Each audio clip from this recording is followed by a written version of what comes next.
เป็นอ่านให้เป็นเด้อลูกเด้ออย่าละเมอเพ้อไปในทางอื่นลูกหักของพ่อขอนำอย่าเที่ยวกลางคืนลูกอย่าฝืนคำของพ่อเขียนให้เป็นอ่านให้เป็นเพื่อชีวิตให้ลูกคิดถึงชีวิตจะสืบต่อเรื่องเขียนอ่านสำคัญอย่าได้ไปรอที่พ่อขอหวังให้ลูกพ่อก้าวไปเขียนเอาไว้บ่ได้ใส่บาแบกหามเด้อที่เสนอก็เพื่อพอเห็นการกายเขียนให้เก่งเสียงหรือก็ให้ได้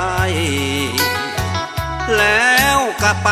อวดสาวบ้านเกิดเมืองนอนเขียนให้เป็นอ่านให้เป็นอย่าใจลอยพอจะคอยเอาของดีไว้ตอนผู้สาวผู้แสเขาคงแห่กันมาอวยพรที่แน่นอนจงกลับไปซ้อนคนบ้านเดียวกัน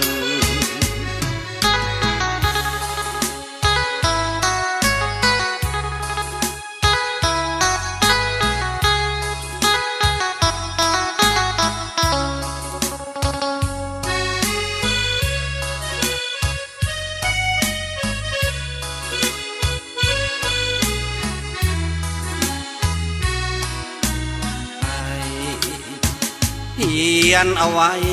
บ่ได้ใส่บาแบกหามเด้อที่เสนอก็เพื่อพอเห็นการกายเขียนให้เก่ง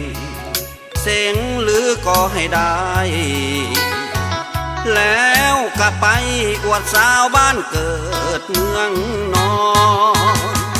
เขียนให้เป็นอ่านให้เป็นอย่าใจลอยพอจะคอยเอาของดีไว้ตอนผู้สาวผู้แสเขาคงแห่กันมาอวยพรที่แน่นอนจงกลับไปซ้อนคนบ้านเดียวกัน